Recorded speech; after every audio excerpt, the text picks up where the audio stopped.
Good morning, Bethlehem. This is Scott Stenseth, worshiping with you from Clarksville, Tennessee. Today's reading is the Gospel according to Luke, chapter 24, verses 13 through 35. The colorful story of Jesus' appearance to two disciples on the road to Emmaus answers the question of how Jesus is to be recognized among us. Here he is revealed through the scriptures and the breaking of bread. The reading begins on verse 13. Now on that same day, when Jesus had appeared to Mary Magdalene, two disciples were going to a village called Emmaus, about 7 miles from Jerusalem, and talking with each other about all of the things that had happened. While they were talking and discussing, Jesus himself came near and went with them, but their eyes were kept from recognizing him. And he said to them, "What are you discussing with each other while you walk along?" They stood still, looking sad. Then one of them, whose name was Cleopas, answered him, "Are you the only stranger in Jerusalem who does not know the things that have taken place there in these days?" He asked them, "What things?" They replied, "The things about Jesus of Nazareth, who was a prophet, mighty in deed and word before God and all the people, and how our chief priests and leaders handed him over to be condemned to death and crucified him. But we had hoped he was the one to redeem Israel. Yes, and besides all of this, it is now the third day since these things took place. Moreover, some women of our group astounded us.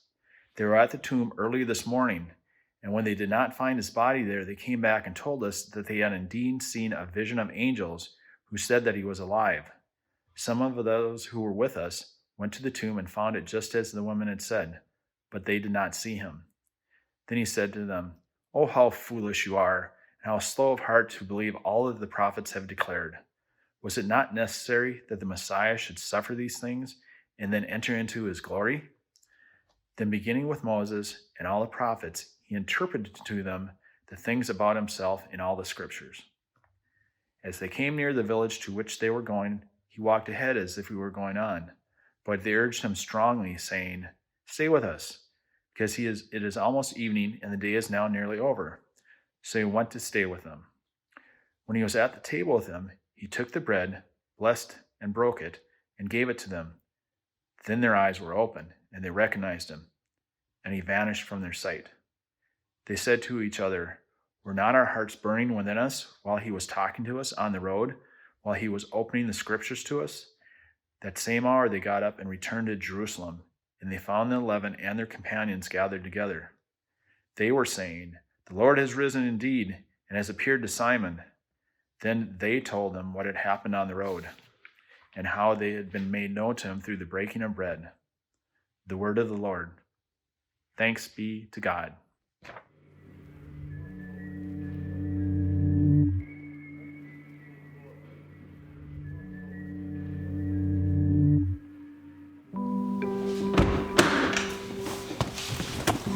If you weren't being asked to social distance yourself right now, if you could just get in your car and go anywhere, if everything that is now closed was open, if you didn't have to worry about infecting yourself or others, where would you go?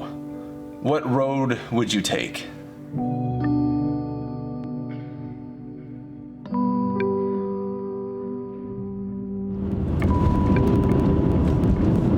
So when it comes to finding the right roads in life, I have to tell you, I'm just not the best. I'm what you call directionally challenged. And this was made clear to me years ago when I lived in rural Minnesota, where the roads were not well marked. And people gave directions like this. Well, you're going to take Highway 35 north until the road turns east around the slough at the edge of the Franklin property. As it starts going north again, go for about a mile and then turn west at the junction where Murphy's grain elevator used to be. I'm like, what? There are so many reasons why I would never in my life be able to follow those directions. The first being, which way's north? There's not a compass in my car. How am I supposed to figure that out? So here's my experience. If you know where you are going, if the roads are familiar, if the conditions are good, if your GPS is working, if you are on time, well, the roads that you travel in life can actually be quite enjoyable. However, if you are on an unfamiliar road, if the conditions are not the best, if your GPS is not working, if you're on a deadline and cannot find where you need to go, well then let me tell you, the roads that you take in life can be really stressful and an unpleasant experience.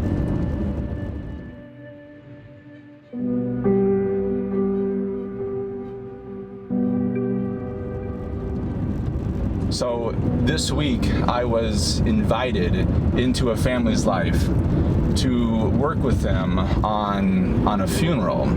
A loved one of theirs had died, and I was able to get to the cemetery early as I was meeting them there, and I was able to watch as this hearse pulls into the cemetery, followed by all of these other cars, the immediate family.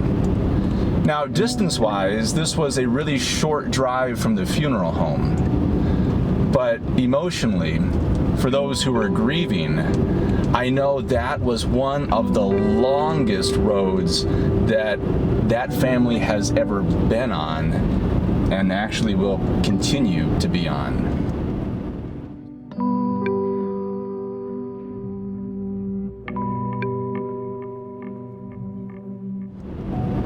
So let me ask you this. What road are you on right now? Are you enjoying it?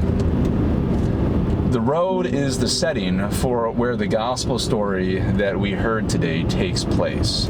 Now, here's what you need to know about this Easter story that Luke tells us today.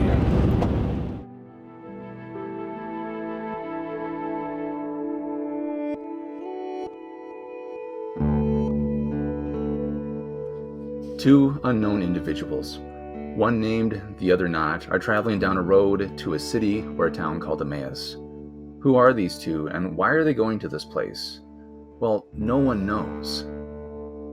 What is known is that these two are in the midst of dealing with tragedy. The road they are traveling is a sad road paved with disappointment, despair, and anger. Just a few days ago, they lost someone very meaningful to them. They were followers of this man. They looked up to him. They admired him, they were friends with him, and they had hoped that their lives would be better because of him.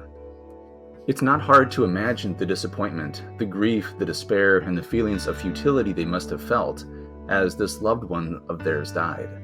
I don't think words can describe such a thing. I think such an event can only be understood through experience.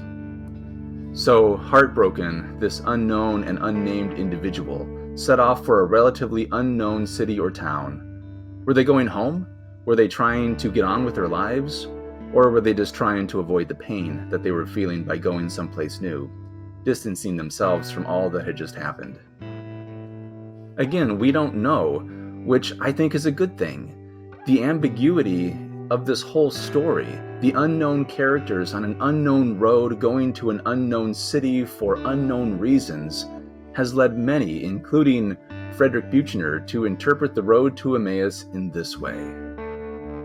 Emmaus is the place we go in order to escape. A bar, a movie, wherever it is that we throw up our hands and say, enough. Emmaus may be buying a new suit or a new car or smoking more cigarettes than you really want, or reading a second-rate novel or even writing one.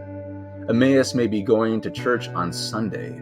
Emmaus is whatever we do or wherever we go to make ourselves forget that the world holds nothing sacred, that even the wisest and bravest and loveliest decay and die, that even the noblest ideas that people have had, ideas about love and freedom and justice, have always in time been twisted out of shape by selfish people for selfish ends.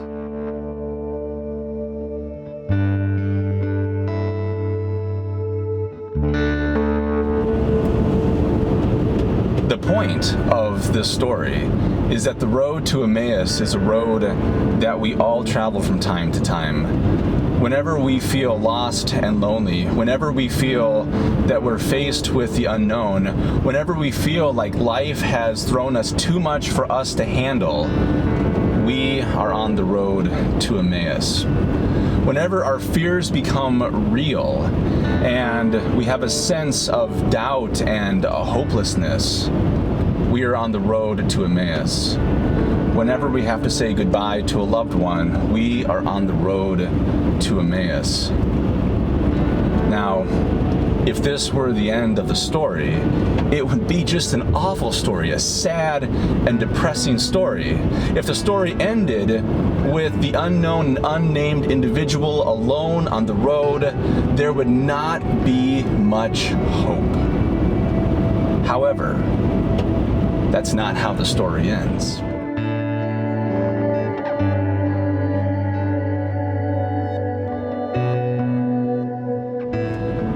This road, these two meet another person, and through their conversation, through listening and sharing, they come to realize that this person is the one whom they thought was gone. Through this encounter, they realize that Jesus, the one in whom they put their trust, was still with them. It was Jesus who had walked with them for miles along this lonely and depressing road to Emmaus. It was Jesus who found them on the road to give them comfort and hope and assurance. Now, I believe this is still the same for us today. Whenever we find ourselves walking or driving, maybe, down the road paved with heartache and sorrow, that lonely road that leads to Emmaus, we can be assured, like the unknown and unnamed individual, that Jesus is there, that Christ walks with us. Now, don't misunderstand what I am saying. I'm not saying that our faith should make us feel happy in all experiences that we have. The suffering and the pain that individuals experience on a daily basis, they need to be acknowledged and they need to be named. However, what I am saying is this, that in this time of life, down the many roads that we all will travel, some really good, some, well, not so good, that Christ will meet us there. And although we cannot avoid the tragedies in life, you can't wish a pandemic away, after all. You just can't. We can, though, rest assured that God cares and that God walks beside us. Easter is a celebration where we rejoice in God's love for us and the fact that nothing can separate us from the love of God in Christ. As people of faith, the Easter story is our source of hope. It's a source of comfort. You are not alone, for Jesus has risen and walks beside you, drives beside you, down the many roads in life.